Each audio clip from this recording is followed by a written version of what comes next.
وَهَذَا كِتَابٌ أَنزَلْنَاهُ مُبَارَكٌ فَاتَّبِعُوهُ وَاتَّقُوا لَعَلَّكُمْ تُرْحَمُونَ۔ بسم اللہ الرحمن الرحیم نحمده ونصلی ونسلم علی رسولہ الکریم واشہد ان لا الہ الا اللہ وحدہ لا شریک لہ واشہد ان محمدا عبدہ ورسولہ اما بعد۔ آج ہم قرآن مجید میں سے سورۃ البقرہ کی آیت نمبر 62 کو پڑھنا شروع کریں گے۔ اللہ سے دعا ہے کہ اللہ مجھے اور آپ کو قرآن مجید کو صحیح طرح سمجھنے کی اور صحیح طرح سمجھ کر پڑھنے کی اور پھر اس پہ عمل کرنے کی، ایمان لانے کی اور عمل کرنے کی توفیق عطا فرمائے۔ یاد رکھ لیں کہ قرآن مجید ایک ایسی کتاب ہے، ایک ایسی عظیم کتاب ہے کہ اس قرآن مجید کے ایک ایک حرف، ایک ایک لفظ کے اندر اللہ تعالیٰ نے وہ کچھ پنہا کر دیا ہے، وہ کچھ چھپا کے رکھا ہے کہ انسان عاجز ہے، ناممکن ہے کہ اس طرح کا کوئی کلام بنا سکے۔ آگے چلنے سے پہلے پیچھے کا تھوڑا سا خلاصہ بیان کر دوں کہ قرآن مجید کی یہ تفسیر جو ہم نے شروع کی ہوئی ہے، یاد رکھ لیں کہ اس کا مقصد قرآن مجید کی ان باریک باتوں کو سمجھنا ہے جنہیں عموماً اگنور کر دیا جاتا ہے۔ قرآن مجید کو اس باریکی انداز سے سمجھنا ہے اور غور اور تدبر کرنا ہے۔ یہ اس کے لیے ایک ادنا سا تھوڑی سی کوشش ہے اور ایک ادنا سا تھوڑا سا جو ہے وہ قدم ہے۔ اللہ سے دعا کرتے ہیں کہ اللہ تعالیٰ اس کو قبول فرمائے۔ قرآن مجید کو جتنا بھی کھول کے سمجھا جائے، اس کے عجائب اور غرائب قیامت تک ختم نہیں ہوں گے۔ سورۃ البقرہ کو جب ہم نے شروع کیا تھا، سورۃ البقرہ کے شروع میں حروف مقطعات، قرآن مجید اللہ تعالیٰ کی کتاب لا ریب ہے، متقین کے لیے ہدایت ہے، اور اس میں متقین کون ہیں اور اسی طرح کافر کون ہیں یا منافق یا یہود کون ہیں، یہ بتانے کے بعد اللہ تعالیٰ نے اپنا پیغام شروع کیا اور فرمایا کہ یا ایھا الناس اعبدوا ربکم الذی خلقکم والذین من قبلکم لعلکم تتقون۔ یہاں سے پیغام شروع ہوا، اور ماننے والوں کے لیے جنت اور نہ ماننے والوں کو جہنم۔ قرآن مجید کی طرح کی کوئی کتاب نہیں ہو سکتی ہے، ایک سورت بھی اس طرح کی تم نہیں بنا سکتے ہو۔ یہ بیان کرنے کے بعد اللہ تعالیٰ نے فرمایا، لوگوں یہ کائنات تو بنائی اللہ نے تمہارے لیے، کس لیے بنائی ہے؟ هو الذی خلق لکم ما فی السماوات وما فی الارض جمیعا، زمین و آسمان تمہارے لیے بنایا ہے۔ اللہ تعالیٰ نے بیان کرنے کے بعد پھر اس کی ایک جھلک کے طور پہ اللہ تعالیٰ نے اس بنی آدم کو، اس انسان کو کیسے بنایا۔ آدم علیہ السلام کا واقعہ تفصیل کے ساتھ بیان ہوا، اور ہم نے اس واقعے کو ایک اچھے انداز سے پوری تفصیل کے ساتھ سمجھنے کی کوشش کی۔ آدم علیہ السلام جو ہے وہ کیسے پیدا ہوئے، فرشتوں کا سجدہ کیسے ہوا، جنت میں کیسے گئے، جنت سے زمین پہ کیسے آئے، اور پھر اللہ تعالیٰ کے پیغام کو کس طرح آگے اپنی اولاد میں پھیلایا۔ آدم علیہ السلام کے واقعے کے بعد یہ سورۃ البقرہ مدینہ میں نازل ہونے والی ابتدائی صورتوں میں ہے، اور اللہ کے نبی صلی اللہ علیہ وسلم جب مدینہ منورہ تشریف لاتے ہیں تو اللہ کے نبی صلی اللہ علیہ وسلم کا سامنا یہود کے 3 قبیلوں کے سامنا پڑتا ہے، جو بنو قریظہ، بنو قینقاع، بنو نذیر قبیلے رہتے ہیں۔ تو اللہ تعالیٰ نے اس صورت کے ذریعے اس خاص ایک قوم جس کو بنی اسرائیل کہا جاتا ہے، اس کو بہت بڑی دعوت دی ہے۔ لیکن اس صورت میں اللہ تعالیٰ نے ان پہ انعامات گنوائے۔ کسی انسان کو دعوت دینی ہونا اچھائی کی طرف، تو سب سے پہلے اس کی اچھائیاں بیان کی جاتی ہیں، یہ یا اپنا احسان بیان کر کے اس کو جو ہے وہ کوئی اچھی بات بتائی جاتی ہے۔ اللہ تعالیٰ وحدہ لا شریک ہے، اللہ تعالیٰ جو چاہے کر سکتا ہے، جتنے بھی احسانات ہیں وہ اللہ تعالیٰ کے ہیں۔ تو اللہ تعالیٰ نے اپنے احسانات گنوائے، یا بنی اسرائیل اذکروا نعمتی التی انعمت علیکم، میری نعمتوں کو یاد کرو، فلاں نعمت فلاں نعمت فلاں نعمت، فرعون سے نجات دیا، دریا سے تمہیں نجات دیا، بیچڑے کی عبادت سے توبہ قبول کر کے تمہیں جو ہے وہ تمہارے پہ احسان کیا، تمہیں مردہ کر کے وہ 70 آدمیوں کو پھر دوبارہ زندہ کر دے گیا، یاد کرو جب تمہارے پر من اور سلوہ اتارا گیا، یاد کرو جب تمہارے لیے 12 چشمے پانی کے نکال دیے گئے۔ یہ اللہ تعالیٰ سب نعمتیں گنوا رہا ہے۔ اور نعمتوں کے ساتھ ساتھ اس سے پچھلی آیت میں اللہ تعالیٰ نے یہ فرمایا ہے، جو اس سے پچھلی آیت ہم چل رہے تھے،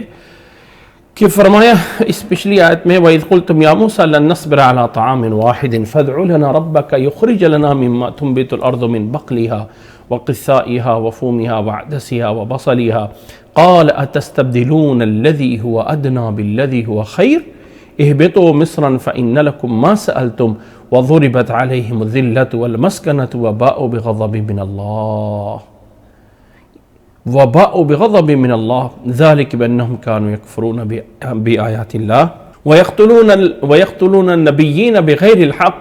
ذلك بما عصوا وكانوا يعتدون۔ اس آیت میں اللہ تعالیٰ نے ان کا ایک انجام بتا دیا کہ ان پر ذلت رسوائی ہوئی، ان کے کفر کی وجہ سے، ان کے زیادتیوں کی وجہ سے، ان پر جو ذلت اور رسوائی ہو گئی۔ اب اس کے بعد یہ آیت آتی ہے جس آیت کو ابھی ہم شروع کر رہے ہیں، اور وہ آیت ہے 62 نمبر۔ بظاہر یہ آیت دیکھنے میں بڑی ہی آسان سی ہے، اور بظاہر یہ آیت دیکھنے میں جو ہے کوئی اس میں خاص یعنی بڑی بات نہیں ہے، ایک سادہ سا حکم ہے، لیکن اس آیت کے سامنے رکھ کر بہت سارے علماء، مفسرین، کچھ ایسے اچھے لوگ جنہیں اللہ ہدایت دیتا ہے وہ اچھے مطلب پہ پہنچے، اور جنہیں اللہ تعالیٰ گمراہ کرنا چاہتا ہے اور اپنی مرضی کے مطلب نکالنا چاہتے ہیں وہ اس آیت سے گمراہ بھی ہوئے ہیں۔ پہلے آیت کا ہم صحیح ترجمہ سنتے ہیں، اور پھر اس پر جو باتیں ہیں وہ 1 by 1 میں پہلے نوٹ کروں گا، اور پھر ان باتوں پہ میں بحث کروں گا۔ آیت یہ ہے ان الذین آمنوا والذین ہادوا والنصارى والصابئین من آمن باللہ والیوم الآخر وعمل صالحا فلهم اجرهم عند ربهم ولا خوف عليهم ولا هم يحزنون۔ دوبارہ سنیے، ان الذين آمنوا والذين هادوا والنصارى والصابئين من آمن بالله واليوم الآخر وعمل صالحا فلهم اجرهم عند ربهم ولا خوف عليهم ولا هم يحزنون۔ آیت کا سادہ سا ترجمہ یہ ہے کہ انا بے شک الذین وہ لوگ آمنوا ایمان لے آئے، بے شک وہ لوگ جو ایمان لے آئے، والذین ہادوا اور وہ لوگ جو ہادو یہودی ہوئے، والنصارى اور وہ لوگ جو نصارہ ہوئے، والصابئین اور وہ جو لوگ صابی ہوئے، من آمن باللہ والیوم الآخر جو کوئی بھی ایمان لایا اللہ پہ اور آخرت کے دن پہ، وعمل صالحا اور نیک عمل کیے، فلہم اجرہم عند ربہم ان کا اجر ان کے رب کے ہاں ہے، ولا خوف علیہم اور ان پر کوئی خوف نہیں ہوگا، اور نہ وہ غم کھائیں گے، نہ ان پر کوئی خوف ہوگا اور نہ ہی وہ کسی طرح کا غم کھائیں گے۔ یہ آیت کا سادہ سا مفہوم ہے۔ اس آیت میں جو ہے بہت ساری بحثیں ہیں اور بہت ساری باتیں ہیں۔ چند باتوں کا تعلق قرآن مجید کے الفاظ کے ساتھ ہے، اور چند آیتوں کا تعلق چند باتوں کا تعلق قرآن مجید کے معنی کے ساتھ ہے۔ سب سے پہلے ہم الفاظ کی طرف آتے ہیں، تو جب ہم قرآن مجید میں یہ آیت دیکھتے ہیں، سورۃ بقرہ کی یہ آیت نمبر 62 ہے، نوٹ کیجئے گا۔ اب اگر ہم قرآن مجید کو دیکھتے ہیں تو قرآن مجید میں ایک اور آیت بھی موجود ہے، اور وہ آیت ہے سورۃ المائدہ کی آیت نمبر 69، اور ذرا دیکھیے اس آیت کے الفاظ، اور اس آیت کے الفاظ ہیں ان الذین آمنوا والذین ہادوا والصابئون والنصارى من آمن باللہ والیوم الآخر وعمل صالحا فلا خوف علیہم ولا هم يحزنون۔ یہ آیت سورۃ المائدہ کی آیت نمبر 69 ہے، 69 نمبر آیت ہے، اور سورۃ البقرہ کی آیت نمبر 62 میں یہ ہے ان الذین آمنوا والذین ہادوا والنصارى والصابئین۔ فرق دیکھیے گا، سورۃ البقرہ میں والنصارى پہلے ہے، اور سورۃ المائدہ میں والنصارى آخر میں ہے۔ سورۃ البقرہ میں والصابئین ہے، سورۃ المائدہ میں والصابئون ہے۔ فرق دیکھ لیجئے گا۔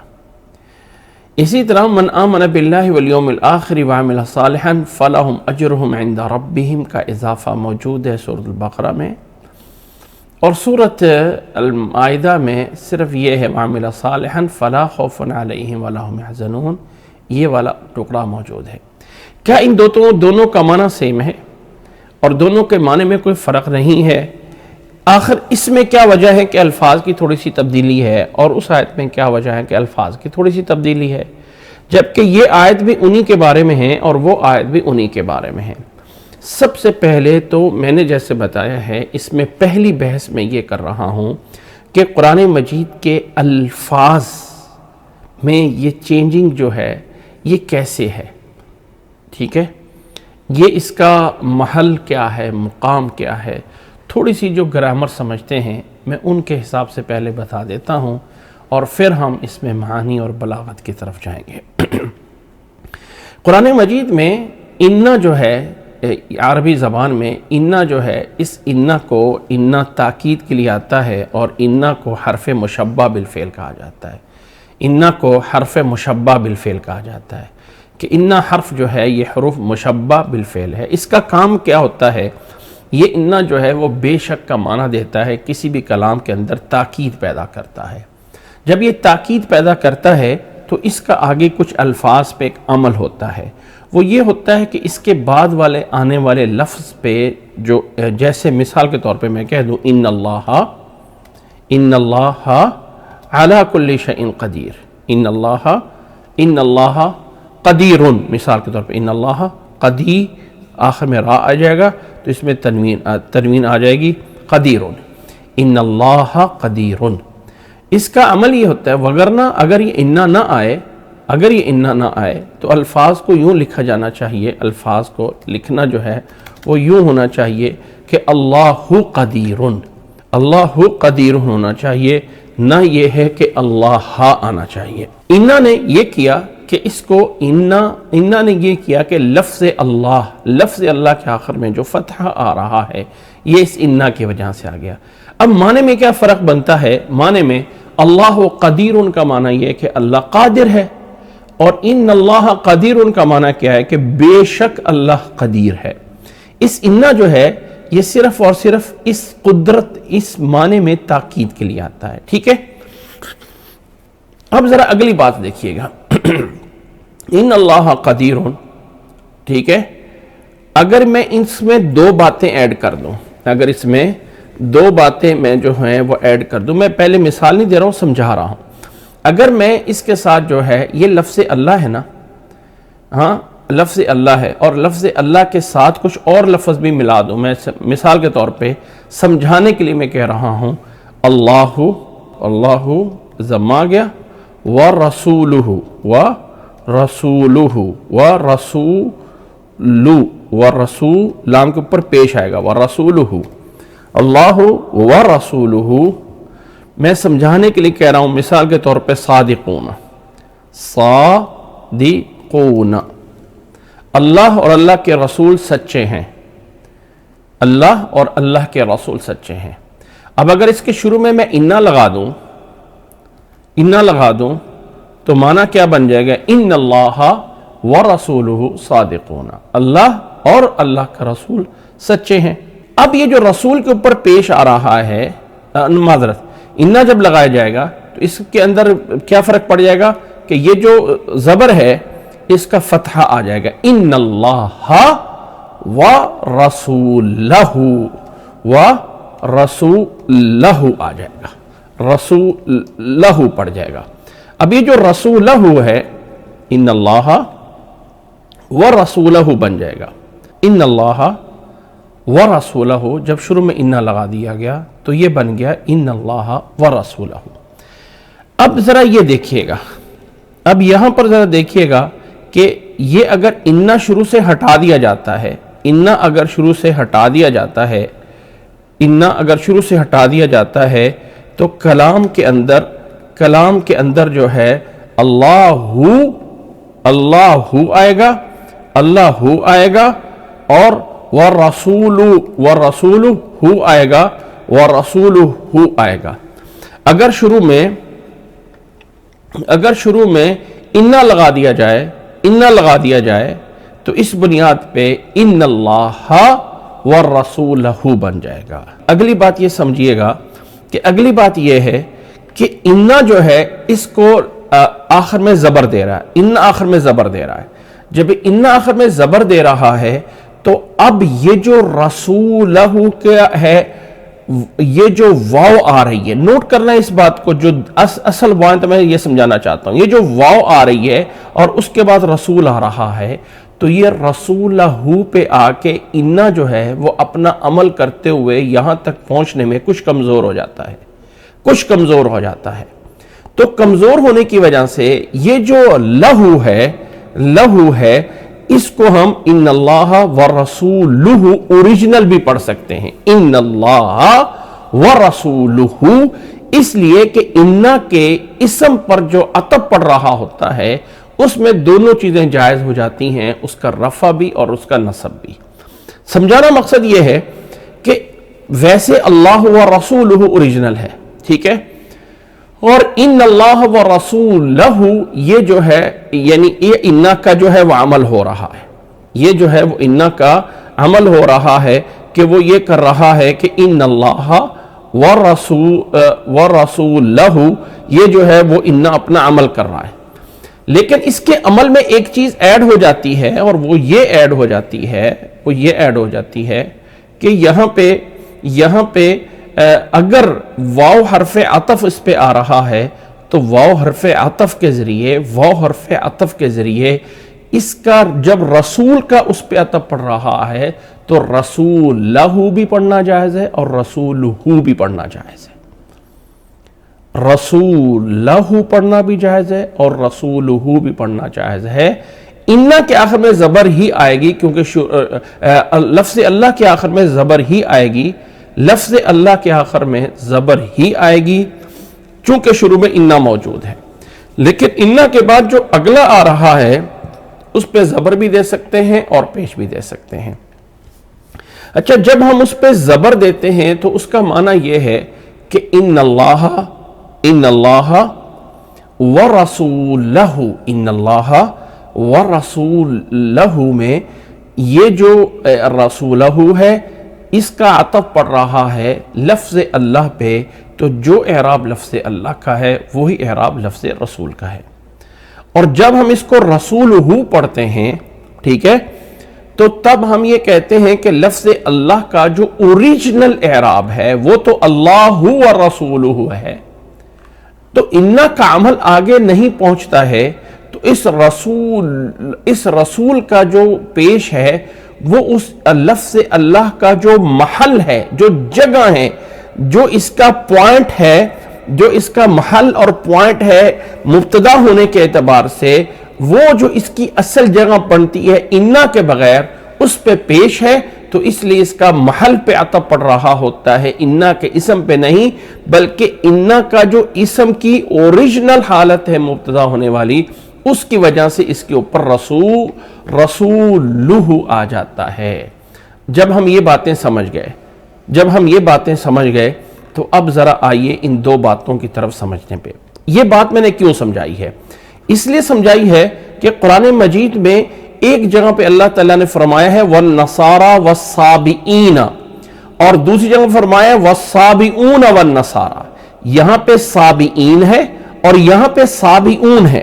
یہ فرق ہے۔ اس فرق کو سمجھانے کے لیے یہ لفظی بات کہی گی کہ سورۃ بقرہ کی آیت نمبر 62 میں اللہ نے فرمایا وَالصَّابِئِينَ،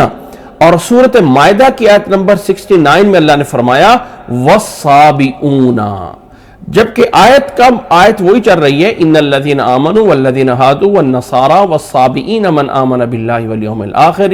وعمل صالحا فلہم اجرہم عند ربہم ولا خوف علیہم ولا ہم یحزنون۔ جب یہ آیت سورۃ مائدہ میں آتی ہے تو ان الذین آمنوا والذین ہادوا والصابئون والنصارى آ جاتا ہے، صابئین نہیں آتا ہے، اور یہ یہاں پر نصارہ سے مقدم آ جاتا ہے۔ یہاں پر جو ہے صابئین سورۃ بقرہ میں، ذرا غور کریں میں اس کو ریڈ کر رہا ہوں، اور سورۃ مائدہ میں بھی اس کو اگر ریڈ کیا جائے تو دیکھیں گے کہ دونوں لفظوں میں کیا ہے، وہاں ایک تو ان کے آگے پیچھے ہونے والی بات، اور ایک جو ہے ان لفظوں کے صابئون سے صابئین ہونے والی بات ہے۔ اب ہم سب سے پہلے بات کر رہے ہیں کہ صابئین کیسے آ گیا اور صابئون کیسے آ گیا، ٹھیک ہے۔ جب ہم یہ بات کی تو جیسے میں نے یہ بتایا ہے کہ انا جب شروع میں آتا ہے تو اس کا ایک انا کا اسم ہوتا ہے اور ایک انا کی خبر ہوتی ہے، اور اگر انا کے اسم پر کوئی چیز عطف ہو رہی ہو تو اس کو ہم نصب بھی دے سکتے ہیں اور اس کو رفع بھی دے سکتے ہیں۔ رفع دے کر اس کا عطف اس کے محل پہ پڑ رہا ہوتا ہے، اور رفع دے کر اس کا، اور نصب دے کے اس کا عطف اس کے اسم اور بذات خود عمل پہ پڑ رہا ہوتا ہے۔ یہ بات تھوڑی سی سمجھنے کی ہے، اگر کوئی تھوڑا سا اہل گرامر ہو تو اس لیے تھوڑی سی بتانا، مقصد یہ ہے کہ تاکہ یہ چیز بہت سے ایسے لوگ بھی سنیں گے جو اس بات کو سمجھیں گے اور وہ اس میں تھوڑا سی دلچسپی لیں گے۔ یاد رکھ لیں کہ یہاں پر شروع میں انا موجود ہے، ان الذین، ان الذین، اس کا آگے جو ہے اسم جو ہے وہ پورا کا پورا جملہ بنتا ہے، ان الذین آمنوا والذین ہادوا، سیم آگے بھی پیچھے نیچے بھی، ان الذین آمنوا والذین ہادوا، ان الذین آمنوا والذین ہادوا۔ اب یہاں پر جو سابعون ہے، یہ جو ہے اس لفظ کو نیچے دیکھیے گا، جو یہ سابعون ہے اس کو یہی ہے جیسے ہم کہتے ہیں مسلمون، مسلمون مونا، اور مسلمین۔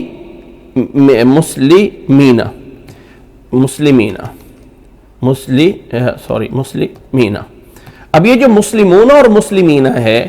جب اس طرح کے لفظ کی جمع بنائی جاتی ہے، جب اس طرح کے جیسے مسلم ہے، میں گرامر کی زیادہ باتیں اس لیے نہیں کر رہا ہوں کہ تھوڑا سا جو لوگ گرامر سے تھوڑے سے دور ہیں ان کو بھی یہ باتیں سمجھ آ جائیں کہ جب مسلمون ہے اس کی جب جمع بنائی جاتی ہے تو وہ دو طرح بنتی ہے، مسلمون اور مسلمین۔ یہ جو مسلمون اور مسلمین ہے، جب مفرد ہوتا ہے تو اس کو مسلمون بھی کہہ سکتے ہو اور مسلمین بھی کہہ سکتے ہیں، مثال کے طور پہ مسلمین بھی کہہ سکتے ہیں، لیکن جب جمع بنتی ہے تو اس میں واو نون اور یا نون یہ چینجنگ ہوتی ہے، اس کے آخر میں اعراب کے زبر زیر کی جگہ پہ واو نون لگتا ہے یا یا نون لگتا ہے، یعنی جمع میں اس کو جمع مذکر سالم کہا جاتا ہے۔ اس کی رفع حالت یعنی ضمے والی حالت اس کی واو کے ساتھ آتی ہے، اور اس کی جو ہے وہ نسبی اور جری حالت جو ہے وہ یا کے ساتھ آتی ہے۔ ایسے ہی لفظ سابئن ہے، صاد الف صا، اور صابی، اور آخر میں جو ہے وہ یا والی ہے، صابی یہ والی ہے۔ اب جب یہ صابی ہے تو اس کے آخر میں واو نون لگے گا یا اس کے آخر میں یا نون لگے گا۔ اب اگر اس کے آخر میں واو نون لگاتے ہیں تو یہ سابعون بن جائے گا، ٹھیک ہے، اور اگر اس کے شروع میں ہم جو ہے وہ یا نون لگاتے ہیں، یا صابئین، اور اگر اس کے شروع میں آخر میں یا نون لگاتے ہیں تو یہ بن جائے گا صابئین۔ اب یہاں پر نوٹ کر لیجئے کہ صابئون اس کی رفع والی حالت ہے یعنی ضمہ والی پوزیشن ہے، اور صابئین جو ہے وہ اس کی نصب والی اور زبر والی یا زیر والی پوزیشن ہے جس کو ہم کہتے ہیں نصبی حالت۔ قرآن مجید نے جب اس کو کیا ہے سورۃ بقرہ کی آیت نمبر 62 میں، تو وہاں پر ان الذین آمنوا یہ انا کا اسم ہوا، والذین ہادوا یہ اس انا کے اسم پہ یہ بھی عطف ہوا، والنصارى یہ بھی انا کے اسم پہ عطف ہوا، والصابئین یہ بھی انا کے اسم پہ عطف ہوا۔ چونکہ الذین آمنوا پورا مل کر انا کا اسم بن رہا ہے، میں اس کو یوں سمجھاؤں گا، انا کا یہ ایک اسم ہے، یہ ایک جو ہے وہ انا کا اسم ہے جس کو ہم یہ کر لیں، اور پھر اس کے انا کے اسم پہ دوسری چیز یہ آ رہی ہے کہ جو عطف اس پہ پڑ رہی ہے یہ پڑ رہا ہے، ٹھیک ہے، پھر تیسری اس کے اندر جو چیز آ رہی ہے وہ اس کا یہ عطف پڑ رہا ہے جس کو والنصارى ہم کہتے ہیں، آگے جو ہے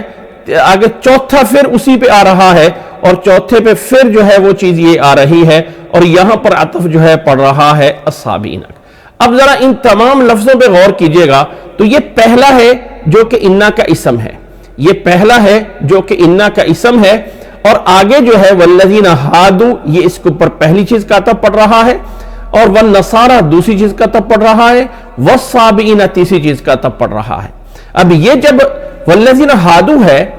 تو یہ بھی پورا یعنی الذین اور ہادوا مل کے صلہ اور موصول مل کر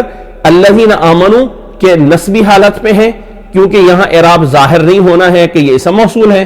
اسم موصول اور سارے ہیں تو یہاں پہ اعراب ظاہر تو نہیں نہ ہو سکتا کہ وہ زبر زیر کہاں پہ آ رہی ہے، چونکہ یہ پورا جملہ ہے اس لیے اس کا جو ہے وہ کہیں ظاہر نہیں ہو رہا، لیکن اس کی پوزیشن واو کی وجہ سے یہی بتا رہی ہے کہ الذین آمنوا کی جو پوزیشن تھی انا کی وجہ سے نصب والی، یہی پوزیشن یہی حالت جو ہے الذین ہادو کی ہے۔ اس کے بعد آگے والنصارى ہے، والنصارى یہاں نصارہ کے آخر میں الف مقصورہ ہے، تو جب کسی لفظ کے آخر میں الف مقصورہ ہوتا ہے جیسے موسیٰ، عیسیٰ، نصارہ، سلمہ، بشرا، جس کے آخر میں یا ہوتی ہے اس کے اوپر بھی زبر زیر نہیں آ سکتی ہے، تو لیکن اس کی جو ہے وہ حالت سے دیکھ کے ہمیں پتہ چلتا ہے، کیونکہ اس کے آگے جو سابعین آیا ہے، سابعون نہیں آیا ہے، تو یہ سارے کے سارے یہ تینوں جو ہے بن رہے ہیں الذین آمنوا کی طرح منصوب۔ جب ہم الذین آمنوا کی طرح منصوب کیا تو یہ بن گئے سابعین۔ لیکن سورۃ مائدہ میں تھوڑی سی پوزیشن ڈیفرنٹ ہے، وہاں پر جو الذین آمنوا ہے، الذین آمنوا ہے، یہ بن گیا، اس کا اسم بن گیا انا کا، یہ اس کا انا کا اسم بن گیا ہے۔ اس طرح اس کا جو عطف اس پہ پہلا پڑ رہا ہے وہ الذین ہادو کا ہے، وہ بھی سیم اسی طرح کا ہو سکتا ہے، اور جب اس کے بعد اگلی واو آتی ہے تو یہاں آ کر انا کا عمل جو ہے وہ کمزور پڑ جاتا ہے، یا یہاں پر جائز ہے کہ جیسے ان اللہ ورسولہ پڑھ رہے تھے، اب الذین کی طرح سابعین کی طرح اس کو سابعین نہیں بلکہ سابعون پڑھ لیا گیا۔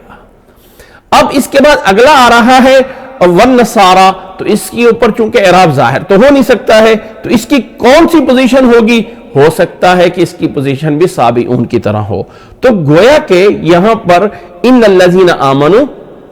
نسبی حالت میں ہے،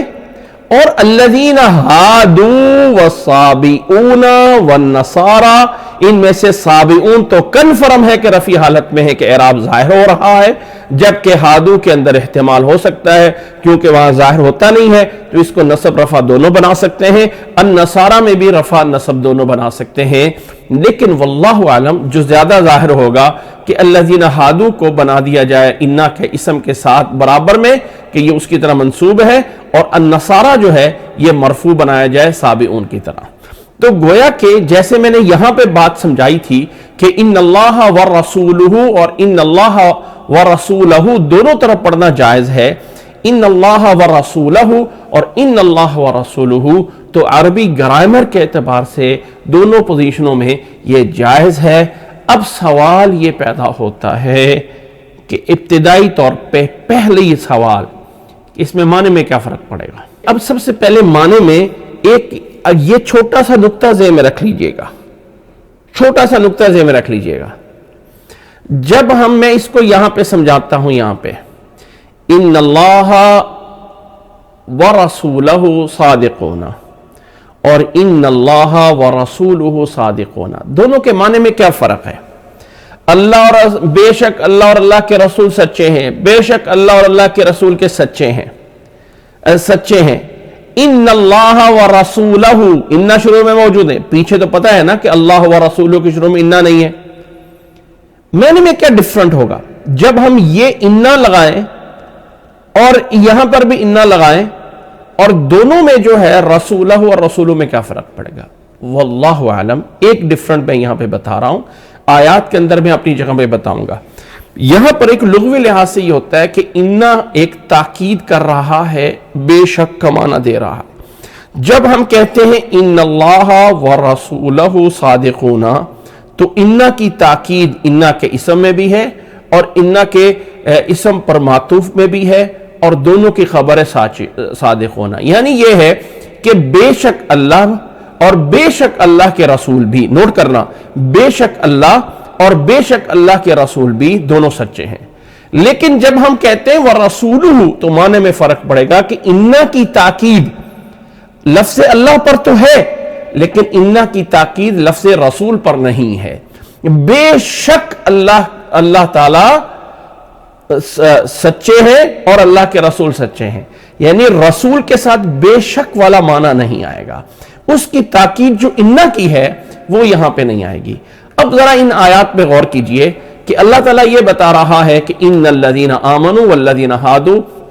وہ لوگ جو ایمان لے آئے اور وہ لوگ جو یہودی ہوئے اور وہ لوگ جو نصارہ ہوئے اور وہ لوگ جو صابئین، سارے کے سارے بے شک کے معنی کے اندر ہیں۔ یقیناً بے شک جو لوگ ایمان لے آئے، جو لوگ یہودی ہوئے، جو لوگ نصارہ ہوئے، جو لوگ صابی ہوئے، من آمن باللہ والیوم الآخر، جو کوئی بھی ان میں سے ایمان لایا اللہ پہ، آخرت کے دن پہ، نیک اعمال کیے، ان کے لیے جو ہے اجر ہے رب کے ہاں، اور ان پر کوئی غم اور خوف نہیں ہے،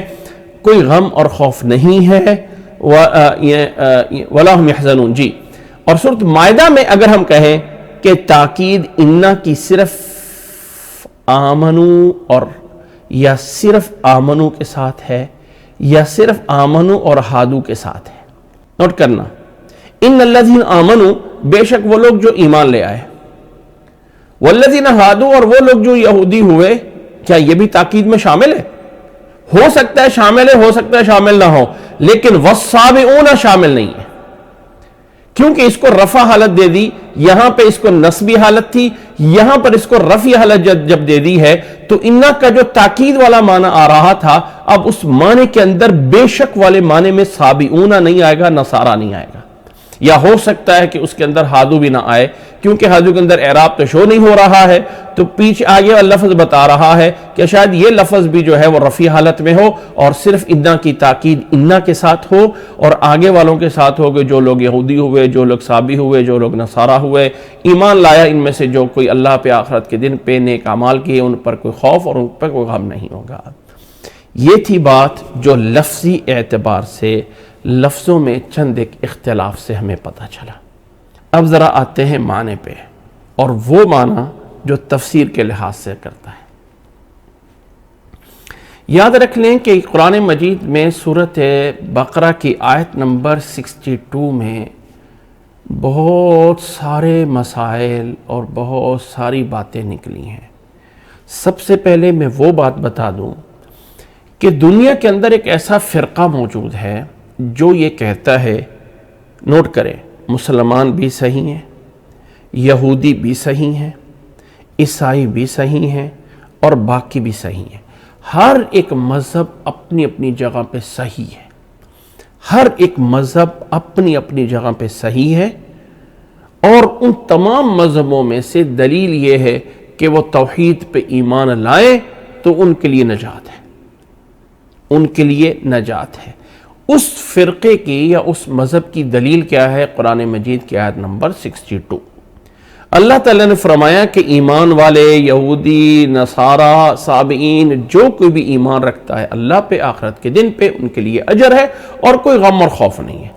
لہٰذا آیت کا معنی یہ بتا رہا ہے کہ آج بھی اگر کوئی عیسائی ہے، اگر کوئی یہودی ہے، اگر کوئی صابی ہے اور وہ اللہ اور آخرت کے دن پہ ایمان رکھتا ہے تو رب کے ہاں اس کو اجر ہے اور کوئی غم اور خوف نہیں ہوگا۔ یہ آیت کا معنی لیا جاتا ہے، اور اس فرقے کو یا اس ذہنیت کو کہا جاتا ہے وحدت الادیان۔ وحدت الادیان یعنی تمام دینوں کو ایک واحد دین بنا دیا جائے، دینوں کو، تمام ادیان ایک دین ہیں، اور یہی لوگ دعویٰ کرتے ہیں کہ جس طرح تورات، زبور اور انجیل، 3 کتابیں ہیں، تورات، زبور اور انجیل 3 کتابیں ہیں، ان 3 کتابوں کو ایک جگہ پرنٹ کر کے، یکساں کر کے اس کتاب کا نام رکھ دیا گیا ہے کتاب مقدس۔ اس وقت جو کتاب مقدس دنیا میں چلتی ہے اس میں انجیل بھی ہے، اس میں تورات بھی ہے اور اس میں زبور بھی ہے۔ تو ان کا دعویٰ ہے کہ جب یہ تینوں موجود ہیں تو ان کے ساتھ قرآن کیوں نہیں لگایا جا سکتا؟ لہذا کتاب مقدس کا حصہ چاروں ہونی چاہیے، تورات بھی، زبور بھی اور انجیل بھی اور قرآن بھی۔ اور دعویٰ کیا ہے؟ ان الذین آمنوا والذین ہادوا والنصارى والصابئین من آمن باللہ والیوم الآخر وعمل صالحا فلهم اجرهم عند ربهم ولا خوف علیہم ولا هم يحزنون۔ یہ دلیل ہے۔ اب ظاہری طور پہ جب انسان اس کو سنتا ہے تو وہ کہتا ہے ہاں یار بات تو ایسی ہے، آیت موجود ہے، اللہ تعالیٰ نے سب کو کہہ دیا ہے۔ یہ ایک اشکال موجود ہے، اور یہ ایک بہت بڑا اشکال ہے، بہت بڑا اشکال ہے۔ اس اشکال کا جواب دینے کے لیے یا اس بات کو صحیح سمجھنے کے لیے بہت کچھ اوپر نیچے سمجھانے کی کوشش کی جاتی ہے، اور اس کے ضمن میں سے پھر کچھ اور لوگ نکل آتے ہیں، کچھ اور لوگ لے کے لاتے ہیں، اور وہ کیا کہتے ہیں؟ وہ یہ کہتے ہیں کہ ان الذین آمنوا سے مراد جو اللہ اور محمد صلی اللہ علیہ وسلم پہ ایمان لائے، والذین ہادو سے مراد جو موسیٰ علیہ السلام پہ ایمان لائے، نصارہ سے مراد جو عیسیٰ علیہ السلام پہ ایمان لائے، صابئین سے مراد میں آگے بتا دیتا ہوں لیکن دوسرے لوگ ہیں، ان تمام کے تمام لوگ، یہ تمام کے تمام لوگ اگر آمنوا باللہ ورسولہ، یہ جو ایمان لائیں گے اور اللہ کے رسول پہ، تو یہ ایمان ڈبل آ رہا ہے۔ تو پہلے جو ان الذین آمنوا ہے، اس سے مراد ہے آمنو بإمامت علی، یعنی پہلا آمنو جو ہے وہ ایمان باللہ نہیں ہے، پہلا آمنو ایمان بعلی ہے۔ پہلا آمنو ایمان بعلی ہے، اور جو لوگ حضرت علی کی امامت پہ ایمان لاتے ہیں، یعنی جو لوگ اہل تشیع ہیں، یا جو لوگ یہودی ہیں، یا جو لوگ عیسائی ہیں، یا جو لوگ صابی ہیں، یہ تمام لوگوں میں سے جو کوئی بھی ایمان لائے گا اللہ پہ اور آخرت پہ، یعنی صحیح طرح اگر مذہب پہ چلیں گے تو اللہ کے ہاں جو ہے وہ نجات پائیں گے۔ تو اس آمنو میں جو ڈبل آ رہا ہے نا، اشکال یہاں پر ہے، مین پوائنٹ یہ ہے کہ جب اللہ تعالیٰ شروع میں کہہ رہا ہے ان الذین آمنوا، اور پھر کہا ہے من آمن باللہ والیوم الآخر، تو یہ کیسے ہو گیا کہ ان الذین آمنوا من آمن باللہ والیوم الآخر؟ یہ ڈبل کیوں آ رہا ہے؟ اس لیے پہلے اس کو الگ کریں، اس کو ایمان کو امامت کا ایمان سمجھے، اور یہ ایمان باللہ اور ایمان بالیوم الآخر ہے۔ پہلا ایمان کوئی اور چیز ہے جس پہ ہے، اور وہ کیا چیز ہے؟ امامت علی ہے۔ آپ یہ ذہن رکھ لیں، قرآن مجید ایک ایسی کتاب ہے کہ جس کے بارے میں اللہ نے فرمایا ہے یضل بہ کثیرا ویہدی بہ کثیرا، بہت سے لوگوں کو اللہ تعالیٰ اس کے ذریعے گمراہ کرتا ہے اور بہت سے لوگوں کو اللہ تعالیٰ اس کے ذریعے ہدایت دیتا ہے۔ اب ذرا ان آیات کو سمجھیں، اور ان کے سمجھنے میں ان آیات کا سیاق و سباق دیکھنا ضروری ہے۔ یاد رکھ لیں قرآن مجید ہدایت کے لیے آیا ہے، اور ہدایت ان لوگوں کو ملتی ہے جو قرآن مجید کو سمجھنا چاہتے ہیں۔ جو لوگ وَمَا يُضِلُّ بِهِ إِلَّا الْفَاسِقِينَ ہو جاتے ہیں نا، پھر ان کے لیے ہدایت نہیں ملتی ہے۔ اور قرآن مجید کے پہلے ورثاء ہیں وہ لوگ جن پہ قرآن مجید نازل ہوا۔ قرآن مجید کو جو میں اور آپ سمجھ سکتے ہیں، اس سے کہیں بہتر ان لوگوں نے سمجھا ہے جنہوں نے اس قرآن مجید کو خود اللہ کے نبی صلی اللہ علیہ وسلم سے حاصل کیا ہے، جنہوں نے خود اللہ کے نبی صلی اللہ علیہ وسلم سے حاصل کیا ہے۔ قرآن مجید کا ایک سیاق ہے، اور قرآن مجید کا ایک وہ روایات ہے، حضرت عبداللہ بن عباس رضی اللہ تعالیٰ عنہ کی روایت، حضرت سلمان فارسی رضی اللہ تعالیٰ عنہ کی روایت، جن کو صحیح روایات کے ساتھ احادیث کے اندر درج کیا گیا ہے۔ مسئلہ یہ ہے کہ لوگ جب اپنا مطلب نکالنا چاہتے ہیں نا، تو وہ لازم قرآن کو الگ کریں گے اور حدیث کو الگ کریں گے، اور اپنا مطلب تب نکالیں گے۔ اب جبکہ دین اسلام کی دو جڑیں ہیں، جو بنیادیں ہیں، ایک اللہ کا قرآن ہے اور ایک نبی صلی اللہ علیہ وسلم کا فرمان ہے۔ جب آپ ان دونوں کو الگ الگ کرنے کی کوشش کریں گے، نہیں میں قرآن کو پہلے مانتا ہوں حدیث کو بعد میں دیکھوں گا، تو ہمیشہ غلطی کھائیں گے۔ اور اگر کوئی انسان جو ہے کہے گا میں حدیث کو پکڑ لیتا ہوں قرآن کو چھوڑ دیتا ہوں، تو وہ بھی غلطی کھائے گا۔ اب سلمان الفارسی رضی اللہ تعالیٰ عنہ سے یہ روایت اس انداز سے آئی کہ اللہ کے نبی صلی اللہ علیہ وسلم سے پوچھا کہ اللہ کے نبی صلی اللہ علیہ وسلم، یہ جو پہلے یہود تھے، یہ پہلے نصارہ تھے، ان کے اندر کچھ ایسے لوگ بھی تھے جو بڑی عبادت کرتے رہے، بہت ہی عبادتیں کرتے رہے، اب ان عبادتوں کا ان کو ختم، سب کچھ بھی نہیں ملے گا۔ بڑی لمبی نمازیں پڑھی، بڑے لمبے کام کیے۔ حضرت سلمان فارسی رضی اللہ تعالیٰ عنہ اللہ کے نبی صلی اللہ علیہ وسلم سے سوال کرتے ہیں۔ اللہ کے نبی صلی اللہ علیہ وسلم نے ان کو جواب میں یہ آیت نازل ہوئی اس موقع پہ، فرمایا کہ اے مسلمانوں تم بھی، اور وہ یہودی اپنے دور میں، اور وہ نصارہ اپنے دور میں، اور وہ صابی اپنے دور میں، آیت کا اس سوال کا جواب میں ہے۔ ہر ایک اپنے دور میں جو کوئی اللہ پہ ایمان لایا اور آخرت کے دن پہ ایمان لایا تو اس پہ کوئی غم اور کوئی خوف نہیں ہوگا۔ آیت کو سمجھا جائے گا اس سوال کے جواب میں جو حضرت سلمان فارسی رضی اللہ تعالیٰ عنہ نے رسول اللہ صلی اللہ علیہ وسلم سے کیا تھا۔ اس کے بعد اسی آیت کے بارے میں حضرت عبداللہ بن عباس رضی اللہ تعالیٰ عنہ فرماتے ہیں کہ جیسی ہی قرآن مجید میں یہ آیت نازل ہوئی تو اس کے فوری بعد وہ آیت بھی نازل ہو گئی جس میں اللہ تعالیٰ نے فرمایا وَمَن يَبْتَغِ غَيْرَ الْإِسْلَامِ دِينًا وَمَن يَبْتَغِ غَيْرَ الْإِسْلَامِ دِينًا فَلَن يُقْبَلَ مِنْهُ۔ فرمایا سورۃ آل عمران میں وَمَن يَبْتَغِ غَيْرَ الْإِسْلَامِ دِينًا، اگر کوئی اسلام کے علاوہ کسی اور دین کو اختیار کرے گا ہرگز اس سے قبول نہیں کیا جائے گا۔ وَهُوَ فِي الْآخِرَةِ مِنَ الْخَاسِرِينَ، اور آخرت میں وہ خاسرین میں سے ہوگا۔ حضرت عبداللہ بن عباس فرماتے ہیں کہ اس آیت کے بعد وہ آیت نازل ہوئی، کہیں کوئی یہ نہ سمجھے کہ بھئی اس میں اب اس دور میں نبی محمد صلی اللہ علیہ وسلم کے بعد یہود بھی، نصارہ بھی اور یہ سارے برحق پہ ہیں، ٹھیک ہے؟ تو اس لیے یہ آیت کا صحیح مفہوم یہ بنتا ہے جو کہ یہاں اس معنی کے لحاظ سے رکھتا ہے۔ اب جب یہ بات سمجھ گیا تو اگلا پوائنٹ جانے سے پہلے مجھے سابعین کی وضاحت کرنی ہے یا ان چیزوں کے معنی بتانے ہیں کہ کون ہیں۔ الذین آمنوا سے مراد کون ہے؟ مسلمان ہیں جو اللہ اور اللہ کے رسول پہ ایمان لائے۔ الذین ہادو سے کون مراد ہیں؟ الذین ہادو سے کون مراد ہیں؟ ہادو سے کون مراد ہیں؟ کون ہیں وہ لوگ جو ہادو بنے؟ ہادو کنہیں کہا گیا ہے؟ یہ کون لوگ ہیں ہادو بننے والے؟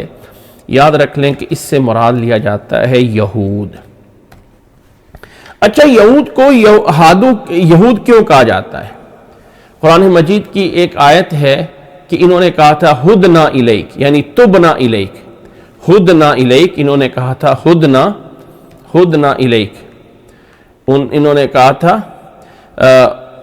سورۃ اعراف کی آیت نمبر 156 میں وَاكْتُبْ عَلَيْنَا وَاكْتُبْ لَنَا فِي هَذِهِ الدُّنْيَا حَسَنَةً وَفِي الْآخِرَةِ حَسَنَةً إِنَّا هُدْنَا إِلَيْكَ۔ بنی اسرائیل لوگوں نے کہا تھا اِنَّا هُدْنَا إِلَيْكَ، ہم نے اے ہمارے رب تیری طرف رجوع کیا۔ اللہ تعالیٰ نے کہا قال هذا عذابی اصیب به من اشاء ورحمتی وسعت كل شيء فساكتبها للذین یتقون ویؤتون الزکاة والذین هم بآیاتنا یؤمنون۔ اب جب اس نے ہدنا جو انہوں نے کہا تھا، اس بنیاد پہ ان کا نام جو ہے وہ یہودی پڑ گیا جو کہ انہوں نے کہا تھا۔ ایک مفہوم یہ ہے، سورۃ اعراف کی آیت نمبر 156 ہے جس میں اللہ تعالیٰ نے فرمایا تھا، انہوں نے کہا تھا انا ہدنا الیک۔ اس ہدنا سے ان کا نام گویا کہ رجوع کرنے کے معنی میں، توبہ کرنے والے اور رجوع کرنے والے کے معنی میں یہود ہوا۔ دوسرا مطلب یہ ہے کہ یہود ان کا نام اس لیے رکھا گیا کہ حضرت یعقوب علیہ السلام کے بیٹوں میں سے ایک کا نام یہوذا تھا۔ یہوذا ذال کے ساتھ، یہوذا ذال کے ساتھ ہے، یہوذا ذال کے ساتھ تھا۔ جب یہ لفظ عربی میں آیا تو ذال کو دال بنا دیا گیا کیونکہ ذال ذرا عربی میں مشکل لفظ ہے تو یہودا بن گیا۔ ویسے بھی جب سریانی الفاظ عربی میں آئے ہیں تو ان میں کچھ نہ کچھ چینجنگ آئی ہے۔ یہوذا سے یہود بن گیا، دال بن گئی، موسیس سے موسیٰ بن گیا، یوحنا سے یحییٰ بن گیا۔ ان کے ہاں یوحنا ہے اور اسلام میں اس لفظ کو یحییٰ بنا دیا گیا، اور ان کے ہاں جو ہے مثال کے طور پہ لفظ موسیس ہے یا اس طرح کا ہے، اس سے موسیٰ بن گیا۔ تو اس طرح کر کے الفاظ میں کچھ چینجنگ آئی ہے۔ ایسی جو یہوذا تھا ذال کے ساتھ، اس کا نام یہود بن گیا۔ حضرت موسیٰ علیہ السلام کے بعد جب میدان انشاءاللہ اس قوم کی پوری ایک ہسٹری بیان ہونی ہے، اس ہسٹری میں کر کے انشاءاللہ تعالی میں نے ساری چیزیں بیان کرنی ہے، لیکن یہاں پہ تھوڑا سا یہ بیان کر دوں جو اس کی ہسٹری ہے اس قوم کی، کہ جب موسیٰ علیہ السلام کے بعد یہ قوم و ارض مقدسہ میں یوشع بن نون کے قیادت میں داخل ہو گئی، اللہ نے اس کو ارض مقدسہ دے گی، تو اس کے بعد پھر آہستہ ایک دور آتا ہے جب ان کے افراتفری ہو گئی اور یہ جو ہے ریاستیں الگ بن گئی، فلاں بن گئی، تو اس موقع پہ اس کے بعد آہستہ آہستہ پھر ایک دور آتا ہے جب حضرت سلیمان علیہ السلام کی حکومت آتی ہے. پھر حضرت سلیمان علیہ السلام کے بعد ان کی حکومت جو ہے وہ ٹوٹ جاتی ہے اور ان کی دو ریاستیں بن جاتی ہیں. ایک ریاست کا نام جو ہے وہ یہودا پڑ جاتا ہے، ایک ریاست کا نام جو ہے وہ یہودا پڑ جاتا ہے، اور دوسری ریاست جو تھی دوسری ریاست جو ہے ان کی اس کا نام پڑ جاتا ہے سامرا. یہودا اور سامرا، یہ اگر آپ دیکھیں گے تو میں اس کو آپ کو بتا سکتا ہوں. ان کی دو ریاستیں پڑ جاتی ہیں. ایک ریاست کا نام پڑتا ہے یہودا اور ایک ریاست کا نام پڑتا ہے سامرا. یہودا اور سامرا، جو لوگ یہودا کی طرف نسبت کری، یہودا کی طرف جنہوں نے نسبت کی وہ یہودی کہلائے، اور جو ان کے مخالف بنے. جب ان کی ایک ریاست جو ہے، جو ارض مقدسہ کے اندر دو ریاستیں بنی تھی، ایک کا نام یہودا اور ایک کا نام سامرا تھا، تو اس ریاست سے آ کے جو لوگ یہودا کے ساتھ تھے، جو لوگ یہودا کی ریاست میں تھے، اس بنیاد پہ ان کا نام یہودی پڑ گیا. نام کی میں نسبت بتا رہا ہوں، اب اس میں نام کی لحاظ سے نام کا معنی بتا رہا ہوں. اس کے بعد واللہ عالم جو بھی ہو، چاہے وہ ہدنا سے ہو، چاہے وہ یہودا سے ہو، لیکن عرف عام میں جب یہود بولا جاتا ہے تو اس سے وہ مراد لیے جاتے ہیں وہ لوگ جو موسیٰ علیہ السلام کے پیروکار تھے، جنہوں نے موسیٰ علیہ السلام کو نبی مانا، ان کے اوپر لفظ یہود بولا گیا ہے. یہ یہودا اور سامرا دونوں ریاستیں جب الگ بنی تھیں تو وہ بنی وہیں پہ تھی، بیت المقدس کے علاقے میں. یہ دونوں ریاستیں جو بنی تھی یہ بنی وہیں پر تھی، بیت المقدس کے علاقے میں ہی بنی تھی. وہاں پر ہی ان کا جو ہے وہ بنایا گیا تھا، ان کا یعنی اس کا جو اس کی جگہ تھی وہ اگر آپ اس کو دیکھیں ویکیپیڈیا پہ کہ یہودا کی جگہ کون سی تھی یا اس کی کیا تھی جیسے پوچھتے ہیں، تو یہودا جو ہے یہ اسی فلسطین کے اندر ہی ایک جگہ کا نام ہے. فلسطین کے اندر ہی جو جگہ تھی وہاں پر یہودا بنا تھا. اور اگر آپ اس بستی کو یہ دیکھ لیں تو دو انداز سے یہ اگر آپ میپ پہ دیکھ لیں تو یہ جو اسرائیل ہے جو اس وقت بھی موجود ہے، یہ جو بڑا اسرائیل ہے، اس کے اندر جو ہے وہ یہ جو دونوں ریاستیں تھیں سامرا اور یہود، یہاں پر یہ دونوں جو ہے وہ بنے سی. جب یہ اس کی طرف نسبت ہے یا اس کی طرف نسبت ہے، جو یہودا کی طرف نسبت ہے یا یہوذا کی طرف نسبت ہے، مراد اس سے قرآن مجید کے اندر جب یہود بولا جاتا ہے تو اس سے وہی مراد لیے جاتے ہیں جو موسیٰ علیہ السلام کے پیروکار ہیں. جب موسیٰ علیہ السلام کے پیروکار یہاں سے مراد لیے جاتے ہیں تو ہادو یہودی ہوئے. اگلا لفظ ہے اس میں بولا گیا ہے نصارہ. اگلا لفظ اس میں بولا گیا ہے نصارہ. اب نصارہ جو ہے سب سے پہلے تو یہ جمع کس کی ہے، اس کا واحد کیا ہے؟ نصرانی ایک جمع ہے یا نصران ایک جمع ہے. بہرحال اس میں بھی زیادہ بحث میں نہیں جاتا ہوں کیونکہ آگے جو بحث کرنی وہ اس سے بھی بڑی ہے. ایک آگے بات آ رہی ہے جو اس سے بھی بڑی بات ہے، جو مین آج کی اس بات کا پوائنٹ ہے. اور وہ یہ جو نصارہ ہے یہ عربی میں لفظ نصر مدد کرنا. اور عیسیٰ علیہ السلام کے جو متبعین ہیں ان کے بولا گیا تھا من انصاری اللہ، تو انہوں نے کہا تھا نحن انصار اللہ. عیسیٰ علیہ السلام کے متبعین نے کہا تھا نحن انصار اللہ. تو جب انہوں نے نحن انصار اللہ کہا تھا، میں یہ آیت سامنے نکال دوں، فلما احس عیسیٰ منہم الکفر قال من انصاری الی اللہ قال الحواریون نحن انصار اللہ. حواریوں نے یہ کہا نحن انصار اللہ. آمنا باللہ واشہد بأننا مسلمون، سورۃ آل عمران کے آیت نمبر 52. اسی طرح سورۃ الصف کی آیت نمبر 14 میں فرمایا یا ایھا الذین آمنوا کونوا انصار اللہ کما قال عیسی ابن مریم للحواریین من انصاری الی اللہ. تو حضرت عیسیٰ علیہ السلام کے ماننے والوں کو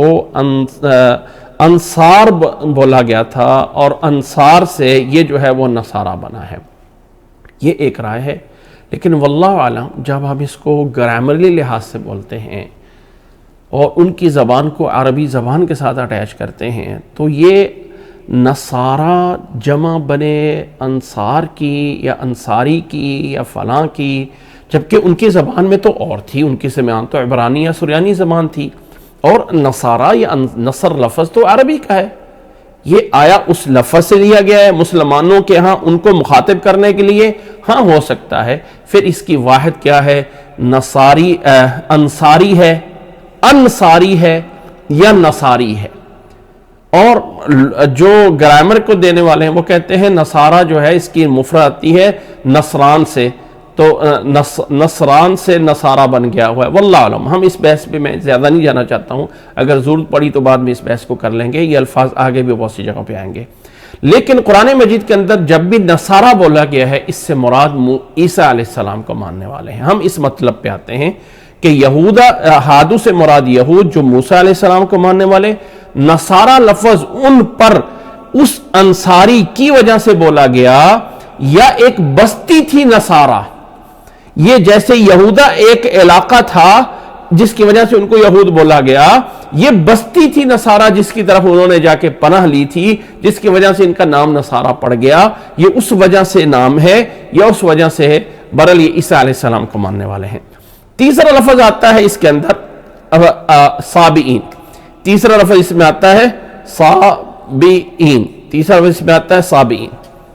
ذرا آپ لوگ کے سامنے اس کو دیکھیے گا، یہ جو صابئین ہے یا صابی ہے اس سے کیا مراد ہے؟ یہ جو تیسرا لفظ صابئین ہے اس سے کون سے گروہ مراد ہے؟ اس میں پھر اہل تفسیر کا، مفسرین کا بہت بڑا گروہ ہے، کوئی اس سے یہ مراد لیتا ہے، کوئی اس سے وہ مراد لیتا ہے، کوئی اس سے وہ مراد لیتا ہے، اور ہر ایک نے اپنے اپنے اعتبار سے اس کے مفہوم نکالیں۔ اس میں کوئی شک نہیں کہ عربی زبان میں سبع کا معنی ہے نکلنا، تو دین سے جو نکل جائے اس کو سبع بولتے تھے۔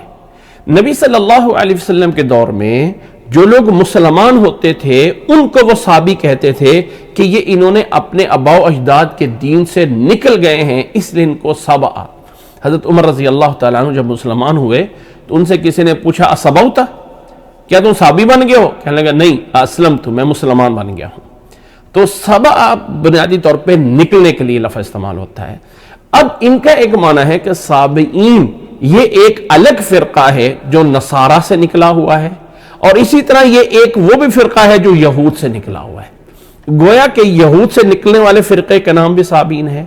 یا نصارہ سے نکلنے والے کا نام بھی صابئین ہے۔ اور ایک تیسرا معنی لیا گیا ہے کہ صابئین سے مراد ستاروں کو پوجا کرنے والا ایک تیسرا الگ گروہ تھا، ان کو صابئین بولا گیا۔ ٹھیک ہے، اس وقت دنیا میں، اس وقت جب میں اور آپ موجود ہیں، دنیا میں عراق کے علاقے میں ایک مذہب پایا جاتا ہے جس کو صابئی مذہب کہا جاتا ہے۔ صابئی مذہب کے لوگ جو اس وقت عراق میں پائے جاتے ہیں، ان کا مذہب یہ ہے کہ سارے مذاہب برحق ہیں، سارے کے سارے، وہ بھی حق ہے، وہ بھی حق ہے، وہ بھی ہے، سب کو مانو، اور وہ اپنے آپ کو کوشش کرتے ہیں کہ ایسی جگہ پہ رہیں جہاں پانی قریب ہو، اور وہ پانی کو پوجتے ہیں یا نہروں کے پاس جا کے کہتے ہیں۔ تو یہ اس وقت بھی فرقہ دنیا میں پایا جاتا ہے، جو شام کے علاقے میں، یا یہ ہے کہ عراق کے علاقے میں اس وقت بھی صابی کے نام سے لوگ موجود ہیں۔ اگر آپ صابئین عراق کے نام سے سرچ کریں گے تو گوگل میں آپ کو بہت سارے ان کے گروپ اور گروہ مل جائیں گے اور ان کے عقائد مل جائیں گے۔ کیا اس سے مراد یہ والا فرقہ ہے؟ کیا اس سے مراد یہی والا فرقہ ہے؟ اور ایک اس میں رائے یہ ہے کہ ایک ہے اہل کتاب یہود اور نصارہ، اور ایک ہے باقی دنیا کے لوگ جو باقی قومیں تھی، وہ سارے کے سارے صابئین میں آ گئے۔ نمبر ایک صابئین کا معنی کیا ہے؟ کسی بھی مذہب سے نکلنے والے، یہود اور نصارہ سے نکلنے والوں کو صابئین کہا گیا قرآن مجید میں، نمبر ایک معنی۔ دوسرا معنی کیا ہے کہ یہ ایک الگ فرقہ ہے جو کہ ستاروں کو پوجا کرتا ہے، اس کو صابئین کہا جاتا ہے، ستاروں کو پوجا کرنے والے۔ نمبر تین، یہود اور نصارہ اور مسلمانوں کے علاوہ باقی لوگوں کو صابئین کہا گیا ہے۔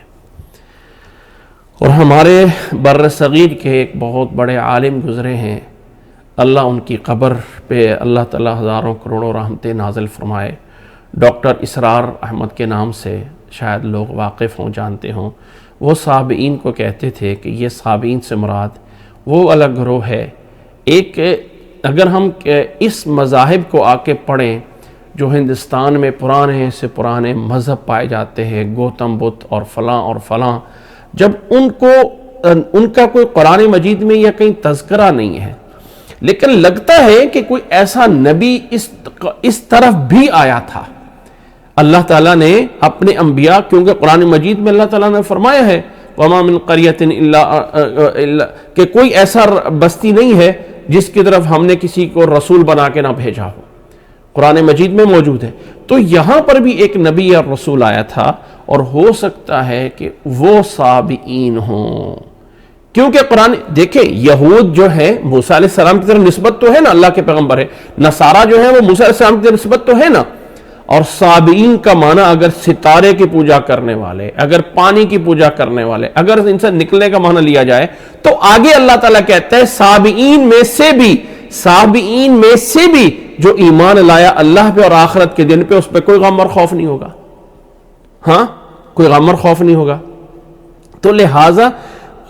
کہ کوئی نہ کوئی ایسا گروہ گزرا ہے، چاہے وہ آج کے دور میں پائے جانے والا یا ایک مشرق کی طرف آنے والا، کوئی ایسے دور میں، کیونکہ اللہ تعالیٰ نے قرآن مجید میں فرمایا ہے کہ بہت سے نبیوں کے واقعات ہم پہ آپ پہ بیان کیے ہیں، وَرُسُلًا لَمْ نَقْصُصْهُمْ عَلَيْكَ، اور بہت سارے ایسے رسول ہیں جن کا ہم نے آپ کو بتایا ہی نہیں ہے،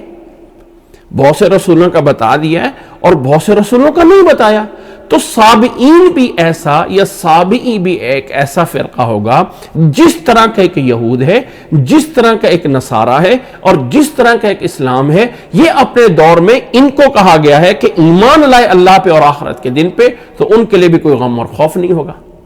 ٹھیک ہے، یہ ہے ان الفاظ کی وضاحت۔ اب ذرا آتے ہیں اس اصل بحث کی طرف جس کو میں سمجھانا چاہتا ہوں، اور وہ ایک ضروری بات ہے، لیکن اللہ کے لیے ان باتوں کو سمجھنے کے لیے ایسا نہیں ہے کہ ان باتوں کو ہم چھوٹی باتیں سمجھ کے اگنور کر دیں کہ اس سے کیا ضرورت پڑتی ہے، فلاں کیا ہے۔ قرآن مجید کو جب سمجھنا ہو تو قرآن مجید کا وہ پیچھے والا سیاق سمجھنا ضروری ہے،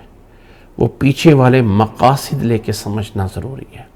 اگر کوئی انسان سمجھ لے کہ ایک آیت یوں ہی آ گئی ہے، سابعین یوں ہی آ گیا ہے، اور سابعین یہی آ گیا ہے، یہ مرفوع ہے اور یہ منصوب ہے اور یہاں پر کوئی فرق نہیں ہے، تو ایسا نہیں ہے۔ قرآن مجید میں کوئی لفظ اتفاقاً نہیں ہے، قرآن مجید میں کوئی بات اتفاقاً نہیں ہے، ہر بات اللہ تعالیٰ کی طرف سے باقاعدہ۔ اب میں صرف وللہ المثل الاعلیٰ، اللہ کی کوئی مثال نہیں دی جا سکتی ہے، لیکن میں سمجھانے کے لیے کہہ رہا ہوں کہ ہر بات کی ایک پلاننگ ہے، ہر بات کے پیچھے ایک ترتیب ہے، ایک اس کی منصوبہ بندی کر کے سوچ سمجھ کے وہ آیات لگائی گئی ہیں۔ بلا وجہ سابعون بھی نہیں آیا اور بلا وجہ سابعین بھی نہیں آیا، اور بلا وجہ خوف اور اجرہم کو نکالا نہیں گیا، اور بلا وجہ جو ہے فلاہم اجرہم عند ربہم کو لگایا بھی نہیں گیا۔ ہر ایک کا ایک سیاق ہے۔ قرآن مجید کا یہ بات سمجھنے کے لیے میں ذرا پیچھے لے کے جاؤں گا اور بنی اسرائیل کے واقعات کی طرف جاؤں گا۔ قرآن مجید نے سورۃ بقرہ میں بنی اسرائیل کی بات شروع کی ہے اور فرمایا ہے یا بنی اسرائیل اذکروا نعمتی التی انعمت علیکم، اے بنی اسرائیل کے لوگو، اے بنی اسرائیل کے لوگو، یاد کرو میری نعمتوں کو، یاد کرو میری نعمتوں کو، یاد کرو میری نعمتوں کو۔ بہت کو اللہ تعالیٰ نے کہا ہے، لیکن اس بات کے سمجھنے سے پہلے میں ایک اور بات بھی سمجھانا چاہتا ہوں۔ قرآن مجید کی یہ آیت دیکھیے، بلکہ سورۃ بقرہ سے ہی میں سمجھاتا ہوں، جہاں سے سورۃ بقرہ کا پیغام شروع ہوتا ہے، اور پیغام شروع ہوتا ہے آیت نمبر 21 سے، یا ایھا الناس اعبدوا ربکم الذی خلقکم والذین من قبلکم لعلکم تتقون الذی جعل لکم الارض فراشا والسماء بناء وانزل من السماء ماء فأخرج به من الثمرات رزقا لكم فلا تجعلوا لله أندادا وأنتم تعلمون وإن كنتم في ريب مما نزلنا على عبدنا فأتوا بسورة من مثله وادعوا شهداءكم من دون الله إن كنتم صادقين۔ خلاصہ ہے اے لوگو اپنے رب کی عبادت کرو جس نے تمہیں پیدا کیا ہے، جس نے تم سے پہلے لوگوں کو پیدا کیا ہے، جس نے تمہارے لیے زمین بنائی، آسمان بنایا، بارش نازل کی، رزق دیا، اللہ کے ساتھ کسی کو شریک نہ کرو، قرآن مجید پہ ایمان لاؤ۔ فَإِن لَّمْ تَفْعَلُوا، نہیں کرو گے اس طرح کا قرآن مجید تم نہیں بنا سکتے ہو، لہذا مان لو۔ تو آخر میں کیا گیا؟ فَاتَّقُوا النَّارَ الَّتِي وَقُودُهَا النَّاسُ وَالْحِجَارَةُ۔ اللہ اکبر، اگر تم اس قرآن مجید کی طرح کا کوئی نہیں نہ بنا سکتے ہو، اس قرآن مجید کی طرح کا نہیں بنا سکتے ہو، تو فرمایا ڈر جاؤ اس آگ سے جو تیار کی گئی ہے کافروں کے لیے، جو تیار کی گئی ہے کس کے لیے؟ کافروں کے لیے۔ فَاتَّقُوا النَّارَ الَّتِي وَقُودُهَا النَّاسُ وَالْحِجَارَةُ۔ ذرا یہ بات کا کافروں کے لیے سزا ایک دم پیچھے ان کنتم فی ریب پہ بات آ رہی تھی، جبکہ پیچھے تو رزق کی بات چل رہی ہے۔ تو قرآن مجید ہمیشہ یاد رکھ لیں، قرآن مجید جب انعام دیتا ہے تو ساتھ ساتھ مجرموں کی سزا بیان کر دیتا ہے۔ جب مجرموں کی سزا بیان ہوتی ہے تو ساتھ ساتھ ماننے والوں کا انعام بھی آ جاتا ہے۔ کہیں ایسا نہ ہو کہ قرآن مجید جب سزا بیان کر رہا ہے تو سارے لوگ سمجھیں کہ سزا سب کے لیے ہو گئی، اور جب قرآن مجید انعام بیان کر رہا ہے تو کہیں یہ نہ سمجھ لیا جائے کہ اللہ تو غفور الرحیم ہے اور بات ختم۔ تو جب اللہ غفور الرحیم بیان کرتا ہے تو ساتھ جبار القہار کی اگلی آیات میں بیان کر دیتا ہے۔ جب جبار القہار کا بیان ہو رہا ہوتا ہے تو آگے کر کے رحمت اور غفران کا بیان آتا ہے۔ یہاں پر اللہ تعالیٰ نے جب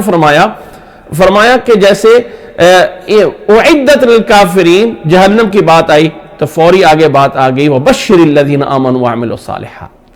بشارت دے دیجئے ایمان والوں کو اور نیک عمل کرنے والوں کے لیے، ان کے لیے جنات ہے۔ اور یہ قرآن مجید کا اسلوب ہمیشہ اکثر جگہوں پہ چلتا ہے۔ اب ذرا آگے آیات پہ آئیے۔ آگے کی آیات یہ ہیں کہ اللہ تعالیٰ بنی اسرائیل کا واقعہ شروع ہوتا ہے، یا بنی اسرائیل اذکروا نعمتی التی انعمت علیکم، اے بنی اسرائیل کے لوگوں میری نعمتوں کو یاد کرو، ایمان لاؤ، حق باطل کو نہ ملاؤ، نماز قائم کرو، اپنے آپ کو نہ بھولا کرو، نماز اور صبر کے ذریعے مدد مانگو۔ اے بنی اسرائیل کے لوگوں میری نعمتیں یاد کرو، میں نے تمہیں عالمین پہ فضیلت دی ہے، عالمین پہ فضیلت دی ہے۔ واتقوا یوما لا تجزی، یہ نصیحتیں ہوتی رہی، فرعون سے نجات دی گئی، بحر سے، سمندر سے نجات دی، 40 لیلہ کے بعد تم نے عجل کو بیشر معبود بنا دیا، اس میں تمہیں معافی دے کے تمہارے اوپر انعام دیا گیا، تمہیں کتاب اور فرقان دے کے انعام دیا گیا، تمہیں جو ہے وہ اللہ تعالیٰ نے دوبارہ زندگی دے کے انعام دیا، تمہارے اوپر من سلوہ رزق دے کے تمہارے اوپر جو ہے انعام کیا گیا۔ انعام کے ساتھ ساتھ وَإِذِ اسْتَسْقَىٰ، موسیٰ علیہ السلام نے پانی طلب کیا، یہ تمہیں دیا گیا۔ یہ ساری باتوں کے ضمن میں جو ان کی نافرمانی ہوئی اس کا بھی ذکر ہوتا رہا، فَبَدَّلَ الَّذِينَ ظَلَمُوا قَوْلًا غَيْرَ الَّذِي قِيلَ لَهُمْ۔ اسی طرح وَإِذْ قُلْتُمْ يَا مُوسَىٰ لَن نَّصْبِرَ عَلَىٰ طَعَامٍ وَاحِدٍ آیا تو اینڈ پہ آ گیا، اینڈ پہ یہ آیا کہ وَضُرِبَتْ عَلَيْهِمُ الذِّلَّةُ وَالْمَسْكَنَةُ وَبَاءُوا بِغَضَبٍ مِّنَ اللَّهِ ذَلِكَ بِأَنَّهُمْ كَانُوا يَكْفُرُونَ بِآيَاتِ اللَّهِ وَيَقْتُلُونَ النَّبِيِّينَ بِغَيْرِ الْحَقِّ ذَلِكَ بِمَا عَصَوْا وَكَانُوا يَعْتَدُونَ۔ جب یہود کے اوپر سزا کا اور عذاب کا ذکر ہوا تو ان الذین آمنوا ایز اے تمہید کے آ گیا۔ یہ آپ سمجھ لیں کہ ایزے جو ہے وہ بات کے سٹارٹ کرنے کے لیے ایزے ہوا۔ اب بات یہ کرنا تھی کہ جو لوگ یہودی ہوئے، جو لوگ عیسائی یا صابی ہوئے، ان لوگوں ان میں سے کچھ ایسے لوگ بھی تھے جو اللہ پہ ایمان لائے اور آخرت پہ ایمان لائے۔ اپنے اس دور میں ان پر کوئی غم اور خوف نہیں ہوگا، اس میں کوئی شک نہیں ہے کہ یہ سارے کے سارے جو ہے وہ ضربت علیہم الذلۃ والمسکنۃ وباءوا بغضب من اللہ، اس لیے ہے یہ ان کے اوپر غضب ہوا، ان کے اوپر لوٹے۔ ہاں ان میں سے کچھ ایسے بھی ہیں جو اللہ پہ اور آخرت پہ ایمان لاتے رہے تو ان پر جو ہے کوئی غم اور کوئی خوف نہیں ہوگا۔ لیکن جب کلام بیان کرنا ہے تو ایمان والوں کو ایز اے تمہیدن ساتھ رکھا گیا۔ جی اچھا، اگر یہ معنی لینا ہو تو یہ تمہیدن کیسے آ گیا، یہ کیسے بات آ گئی، تو پھر اس کا ہمیں کوئی معنی کرنا پڑے گا۔ معنی کیا ہے؟ یاد رکھ لیں کہ عربی زبان میں، عربی بلاغت میں ایک کلام کے بعد کچھ نہ کچھ کلام حذف کر دی جاتی ہے۔ اب میں اس کی مثالیں سمجھاؤں گا، تھوڑا سا مشکل ہو جائے گا، لیکن میں اس کو آیت کے اوپر ہی سمجھا دیتا ہوں، اور وہ یہ ہے کہ ان الذین آمنوا الگ سے جملہ ہے اور باقی سارا جو ہے وہ الگ سے جملہ ہے۔ اصل بات یہ ہے کہ والذین ہادوا والنصارى والصابئین من آمن باللہ والیوم الآخر وعمل صالحا فلہم اجرہم عند ربہم ولا خوف علیہم ولا هم يحزنون۔ اسی طرح کا ایک جملہ یہاں پر جو ہے وہ محذوف تھا، یہاں پر جو ہے وہ محذوف تھا، اور وہ محذوف ہو کر وہی معنی دے رہا تھا کہ ان الذین آمنوا فلہم اجرہم عند ربہم ولا خوف علیہم ولا هم يحزنون۔ یہ جو جملہ یہاں پہ میں اس کو تھوڑا سا یوں کر دیتا ہوں، تھوڑا سا اس کو اس کلر میں، کہ یہ جو ہے جملہ یہاں پر کہ ایمان والے کامیاب ہیں مسلمان، اب ان کے لیے ایک یہاں مفہوم تھا، اس مفہوم کا آگے والے کلام کے اندر چونکہ مکرر آ رہا تھا، اس لیے اس والے جملے کو دوبارہ سے آگے ذکر موجود تھا اس خبر کا، اس پوری کے پوری کلام کو الگ کیا جائے، اور اس کلام کو الگ کیا جائے کہ الذین آمنوا ایمان والے کامیاب ہیں۔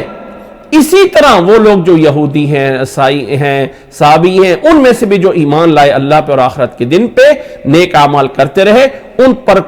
کوئی خوف اور کوئی غم نہیں ہوگا، ان کے لیے بہت بڑا اجر ہوگا۔ یہ والا کلام چونکہ یہاں پر محذوف تھا، موجود تھا، تو یہاں پر اس کو سائلنٹ کر دیا گیا۔ اب قرآن مجید سے اس کی بہت ساری مثالیں ہیں، صرف پہلے یہ بات سمجھ لیں، اور یہ قرآن مجید سے بہت ساری مثالوں سے یہ بات سمجھائی جا سکتی ہے۔ اچھا، قرآن مجید میں جب کسی بات کو آپ نے اس طرح ماننا ہے تو اس کی دلیل چاہیے، اس لیے کہ اس آیت کے بعد حضرت عبداللہ بن عباس فرماتے ہیں کہ اللہ تعالیٰ نے آیت نازل کر دی وَمَن يَبْتَغِ غَيْرَ الْإِسْلَامِ دِينًا فَلَن يُقْبَلَ مِنْهُ، دین اسلام کے علاوہ اللہ تعالیٰ قبول نہیں کرتا ہے۔ تو یہ والا کلام ایک سائلنٹ تھا ان الذین آمنوا کے بعد۔ عموماً ایسا ہوتا ہے کہ ایک اسم اور ایک خبر، پھر اس کے بعد اسم اور خبر، اور وہ خبر جب دو جگہوں پہ لانی ہو تو دو جگہوں پہ جب لانی ہو، مثال کے طور پہ میں اس کو یہاں پہ سمجھا دیتا ہوں بات کو، کہ اگر یہ ہو ان اللہ ورسولہ صادقون، تو اس میں ایسا ہو سکتا ہے کہ ان اللہ صادق ورسولہ صادق آ رہا ہو، لیکن چونکہ صادقن آگے آ رہا ہے تو اس صادقن جو ہے ختم کر دیا جاتا ہے، ختم کر کے کبھی اعراب کو اب اعراب والی بات آئے گی، آپ سمجھیں گے اب اعراب والی بات کا فائدہ یہاں پہ آپ لوگوں کو تھوڑا سا سمجھ آئے گا کہ اس اعراب والی بات کا کیا فرق پڑتا ہے یا کیسے ہوتا ہے۔ تو میں بتانا چاہتا ہوں، پہلے سمجھ لیجئے اس بات کو کہ یہ جو ان اللہ صادقن ورسولہ صادقن میں جو صادقن یہ پہ آ رہا ہے، اس کو کبھی کبھی یہاں سے اٹھا دیا جاتا ہے، کیونکہ آگے جو ہے ان اللہ ورسولہ صادقن آ رہا ہے تو اس کو جو ہے وہ جمع بنا دیا جاتا ہے، اور اس کو جمع بنانے کے بعد بن جاتا ہے ان اللہ ورسولہ صادقن۔ پیچھے یہ صادقن یہاں پر بھی موجود ہے، لیکن عربی کلام میں اختصار کی وجہ سے اس کو یوں کر دیا جاتا ہے۔ اسی طرح کر کے ان الذین آمنوا کے بعد فلہم اجرہم عند ربہم ولا خوف علیہم ولا ھم یحزنون یہ موجود تھا، اس کو یہاں سے اٹھا کے آخر میں چونکہ موجود تھا تو اس لیے لایا گیا، اور کلام یہ بن گیا ان الذین آمنوا والذین ہادوا والنصارى والصابئین۔ تو یہ جو کلام درمیان میں تھوڑا سا جو ہے وہ محذوف ہونا تھا، اس جگہ پہ آ کے جہاں پہ یہ میں جو ہے وہ یعنی سلیکٹ کیا ہوا ہے، اس جگہ پہ جو کلام ہونا تھا وہ کلام جو ہے اینڈ پہ آ کے ڈال دیا گیا، اور اس وجہ سے یہاں والا کلام حذف ہو گیا۔ گویا کہ اللہ تعالیٰ اس آیت میں یہ بیان کر رہا ہے کہ بے شک ایمان والے رب کے ہاں ان پر کوئی غم اور خوف نہیں ہے، اسی طرح یہودیوں پر بھی، نصارہ پر بھی، صابئین پر بھی، ان میں سے بھی جو کوئی ایمان لایا۔ اس لیے کہ من آمنا آگے جب آ رہا ہے تو یہ من آمنا وہ پیچھے الذین آمنو جو آ رہا تھا، اس آمنو کی وجہ سے یہ پیچھے والا اس سے میچ نہیں کر رہا ہے کہ یہاں پہ پیچھے آمنو کے بعد ایک کلام محذوف ہے۔ اس کی دلیل یہ دے رہا ہے کہ آگے من آمن باللہ والیوم الآخر آ گیا، کہ یہ جو من آمن باللہ والیوم الآخرہ ہے، اس کے بعد جو لوگ یہود ہوئے، جو نصارہ ہوئے، جو صابئین ہوئے، من آمن باللہ والیوم الآخر، ان میں سے جو ایمان لائے اللہ کے دن پہ، آخرت کے دن پہ، اور نیک اعمال کیے، ان کے لیے جو ہے اجر ہے اور ان پر کوئی غم، تو اس کی خبر انا کی یہاں پہ محذوف ہے چونکہ آگے خبر اس پہ دلالت کر رہی ہے۔ اللہ اکبر۔ امید ہے کہ یہ بات یہاں تک سمجھ آ گئی۔ اب ہمیں پتہ چلے گا کہ اس کلام کے اندر عربی زبان میں کتنی باتیں جو ہے وہ جوڑ توڑ میں ہیں۔ اچھا یہاں پر پھر اور ایک بات دیکھیے، ایک اور بات دیکھیے کہ ان الذین آمنوا میں اللہ تعالیٰ یہ سورۃ بقرہ میں بات چل رہی ہے انعام کے انڈر میں، انعام ہوئے انعام ہوئے انعام ہوئے، تو اللہ نے ایک تاکید ذکر کی، ان الذین آمنوا اور ان الذین ہادوا اور ان النصارى اور ان الصابئین، کیونکہ سارے منصوب آئے ہیں اور ان کے لیے تاکیداً کلام ذکر کیا ہے، اس لیے بن گیا کہ ان کے لیے پھر ان کا انعام بھی بڑا دیا، بڑا انعام دیا، اور وہ بڑا انعام کیا ہے؟ دو چیزوں پر، ایک ہے فَلَهُمْ أَجْرُهُمْ عِنْدَ رَبِّهِمْ، یہ ایک انعام ہے، نوٹ کیجئے گا یہ ایک انعام ہے۔ دوسرا انعام یہ ہے کہ وَلَا خَوْفٌ عَلَيْهِمْ وَلَا هُمْ يَحْزَنُونَ، یہ جو دو انعام ذکر کیے ہیں اللہ تعالیٰ نے، ایک یہ والا انعام اور ایک یہ والا انعام، لہم ایک ہے فَلَهُمْ أَجْرُهُمْ عِنْدَ رَبِّهِمْ اور دوسرا وَلَا خَوْفٌ عَلَيْهِمْ وَلَا هُمْ يَحْزَنُونَ، اور پیچھے سابقین کے ساتھ بے شک انا جو ہے وہ سب پہ آ رہا ہے، ان الذین، کیونکہ سارے منصوب، ان الذین آمنوا ان الذین ہادوا ان النصارى ان الصابئین، جب سب کا اعراب سیم ہوا تو انعام سب کے لیے ہے، اور یہ اپنے اس دور میں تعلق تھا، ایمان والے کامیاب ہیں، اسی طرح وہ بھی کامیاب ہیں جو یہود اور نصارہ اور صابئین اپنے دور میں اپنے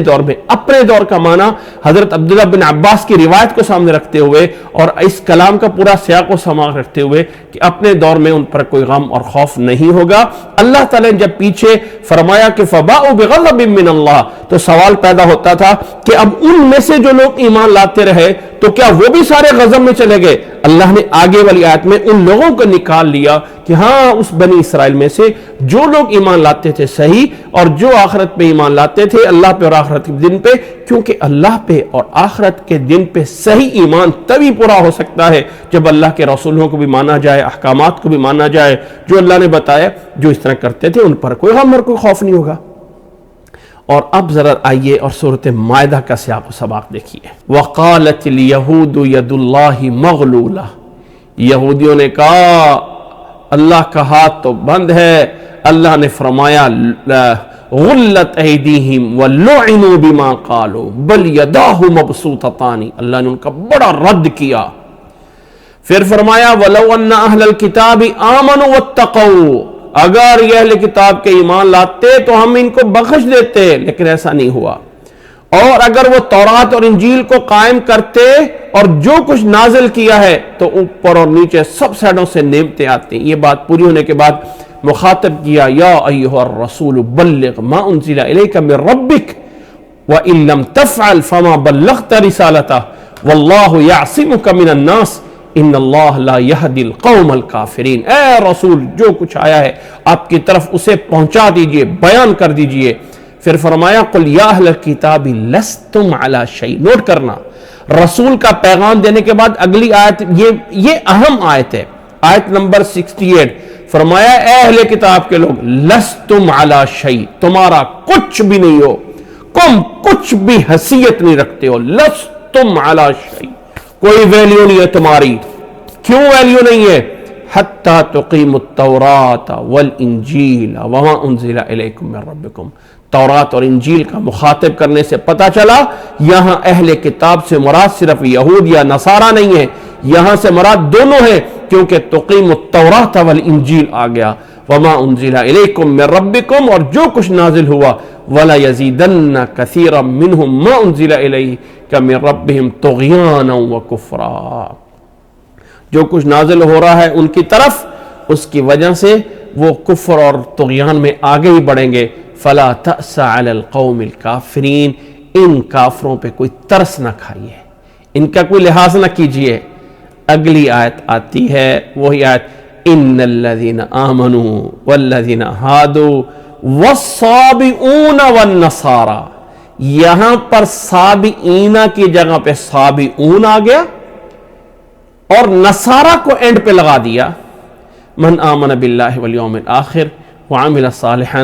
فلا خوف علیہم ولا هم یحزنون، یہاں تک ایک میں چھوٹی سی بات سمجھا دوں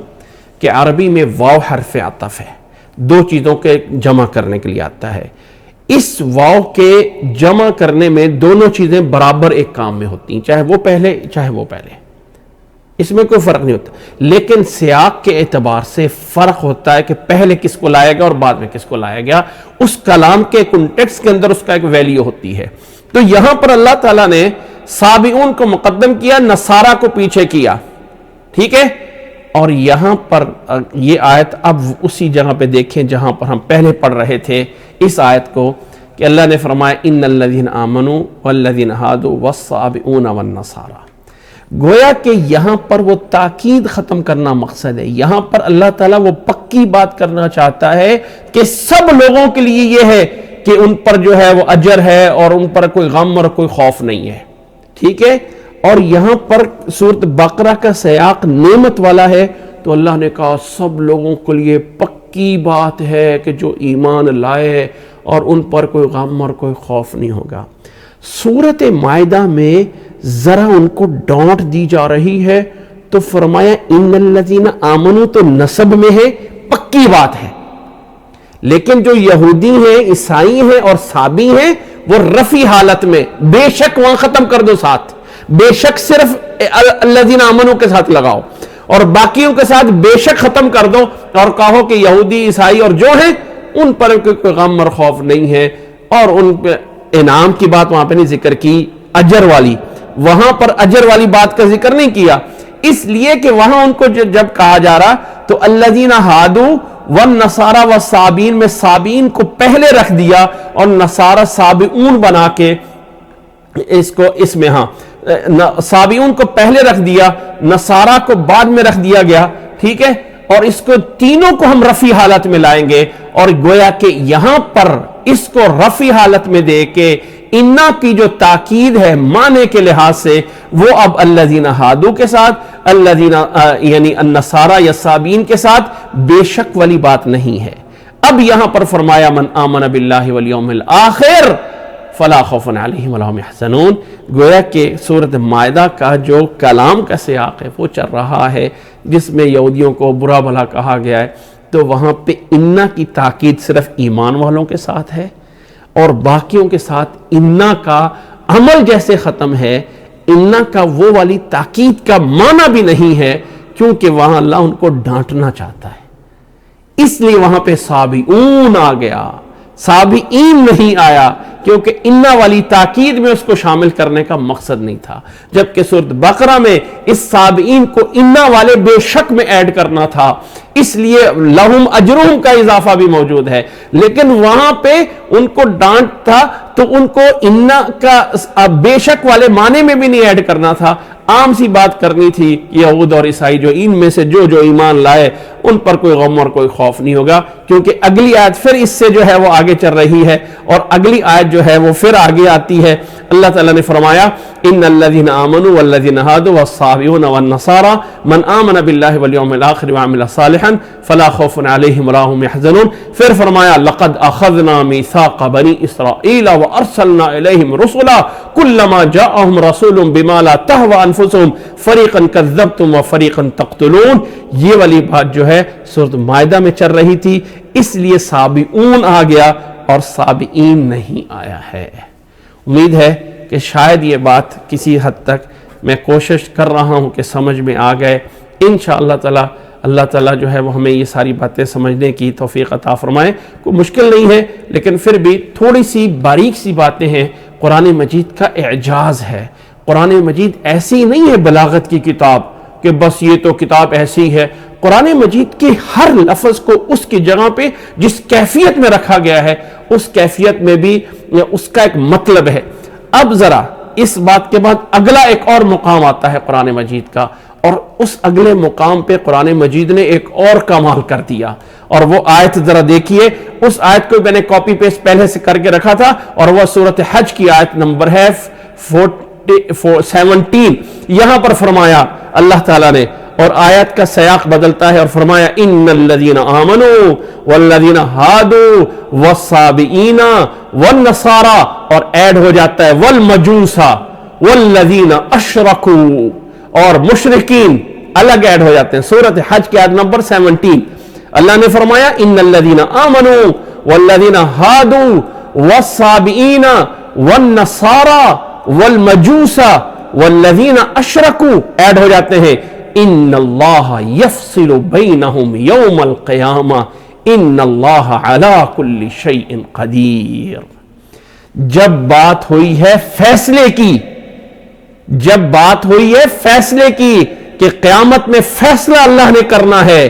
تو تب جا کے سب کو برابر لایا. صابئین، نصارہ، مجوسا آ گیا، مجوسو نہیں آیا. حالانکہ یہاں پہ مجوس جو ہے وہ نصارہ کے بھی بعد آ رہا ہے، نصارہ کے بھی بعد آ رہا ہے، یعنی اور آگے لیٹ ہو رہا ہے انا کا، لیکن اس کا بھی مجوسا آ گیا تاکہ تمام چیزوں کا عطف ڈالا جائے بے شک پہ، کیونکہ آگے جو فیصلے والی بات آ رہی ہے وہاں پر بھی اللہ تعالیٰ نے پھر ایک اور بات کو پنہا کر دیا کہ فلاح